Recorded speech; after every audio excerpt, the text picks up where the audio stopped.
and we storytellers do love to start in the middle. This morning at 8 a.m., I bid farewell to my son Aidan, filming him as he rode his bike up the lakefront. I've done this several times over the years, watching my baby boy move further away from me with each rotation of the pedals. Facing me as he disappears into the distance is Aidan's 12-inch bubblegum pink stuffed monster Domo, who has a face like this.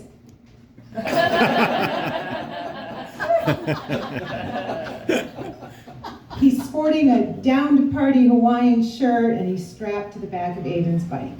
Domo has been Aidan's constant companion and mascot for every mile of Aidan's bike adventures. He also serves as his pillow at night.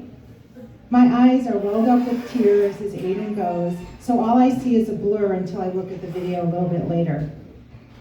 Do I sound a little dramatic, a little emotional? Well, yeah, I hear that.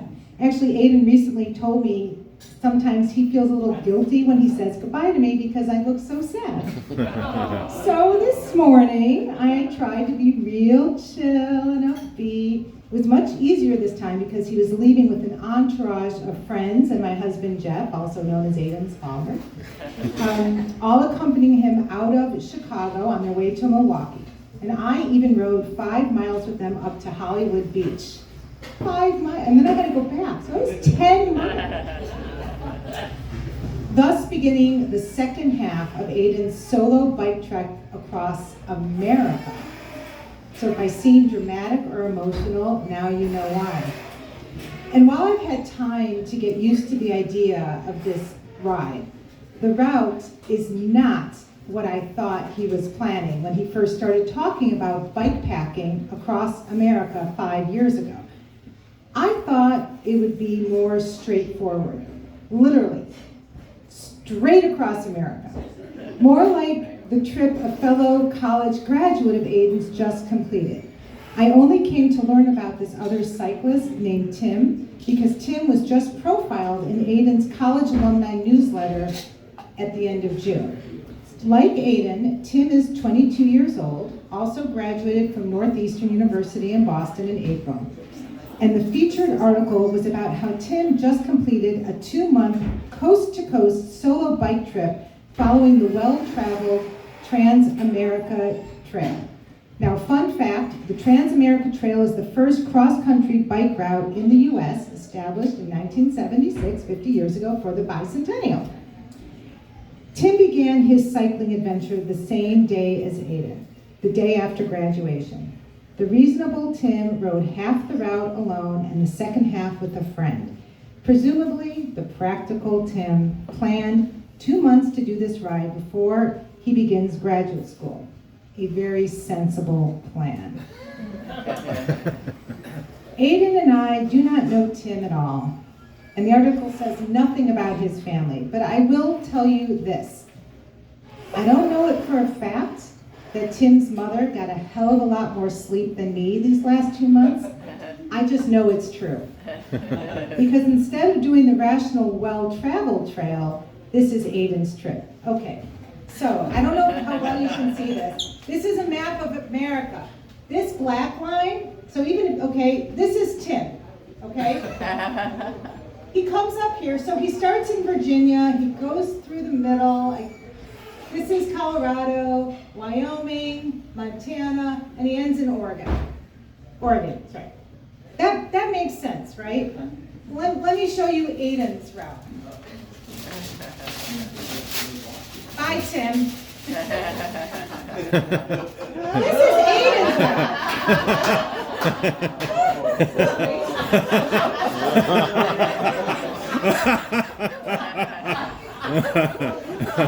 Oh, interesting. Yes, so interesting. This is what my 22-year-old son did. He started he took a train up to Brunswick, Maine, to Bowdoin College, because he had a friend there. Okay, he takes the train, then he starts riding. He stops back in Boston to meet the family to graduate. Great. Then he leaves, goes down the coast to Central Florida, over to New Orleans, back over to then go up here, gets to Nashville, then crosses back to St. Louis, and then heads to Chicago, all right? So that's where he left from this morning. Remember Tim?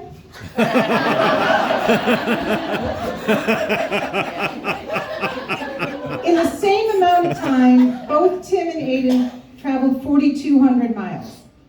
Tim? Aidan. He's not even halfway done. You could stand, you probably wanted a visual the whole time, but your arms are probably getting tired. All right, Aidan's not even halfway done. For Lord knows what reason, other than, and thank you very much, Sam, other than to torture me, that could be the only reason, Aidan will likely bike close to 10,000 miles when he finally arrives in San Francisco in mid-September. Although he just informed us he might take another month to go to the Grand Canyon. Intrepid adventurers at every pass, on every road, at every stop.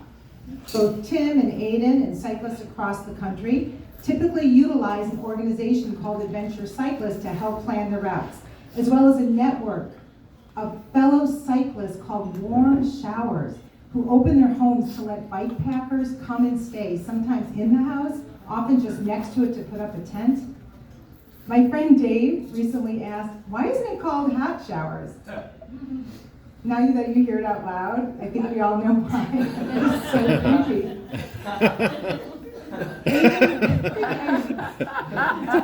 Aidan has been talking about this trip for over 4 years, ever since he and his dad rode their bikes from Chicago to the Brooklyn Bridge, where his two big sisters and a smiling group of friends cheered them to the finish.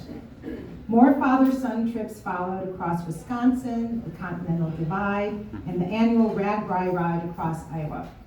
Aidan rides his bike everywhere, wherever he has lived. Chicago, London, Boston, New York. Doing a century ride, 100 miles, is a typical weekend plan for Aidan. He's just at home on his bike. When he was planning this post-graduation trip, the route kept snowballing and getting longer and more ziggy and zaggy. And Jeff was really into it, figuring out where he was going to meet up with Aidan for as many of the days as he could. I voiced my concerns about heading to the south in the summer, when it starts to heat up. I researched alternative ideas for group travel. I used my mommy voice and shouted out flat out protests. Aidan would listen and look me in the eyes and smile and say, I'll think about it. He's really good at handling me. And of course, I had zero impact. In fact, I'm certain the more I voiced concerns, the more determined he became. Aidan had his mindset to go, go, go.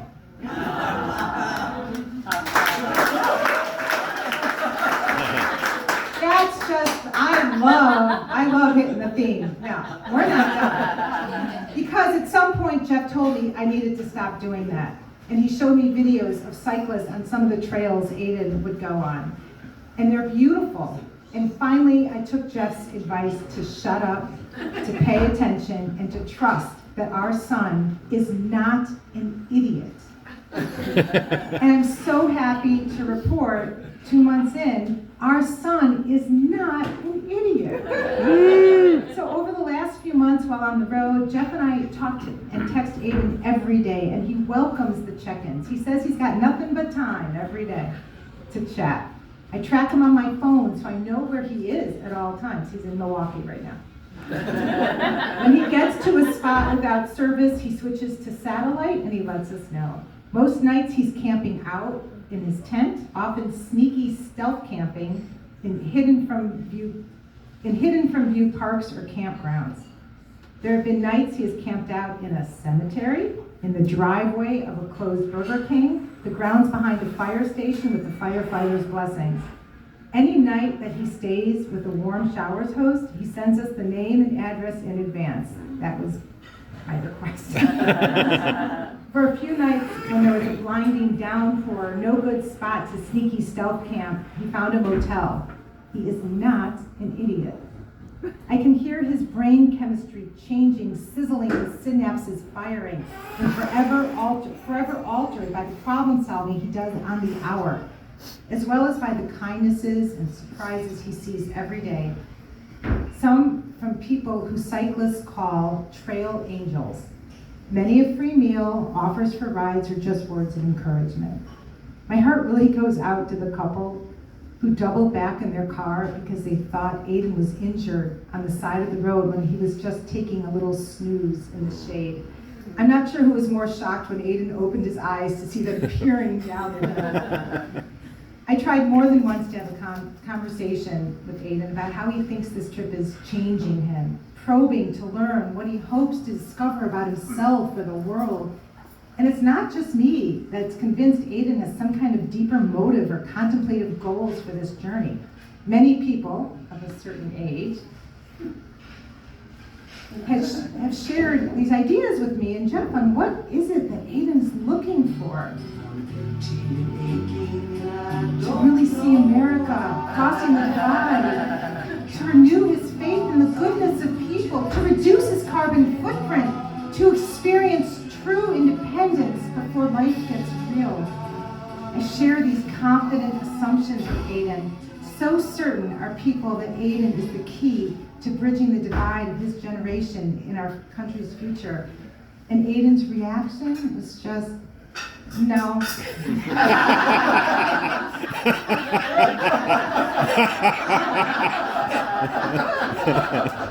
No.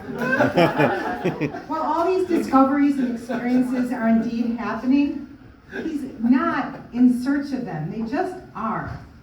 The journey is just the journey. I like being on my bike, he said.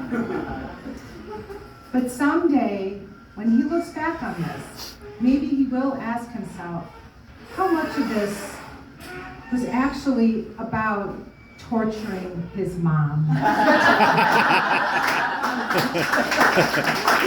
Woo!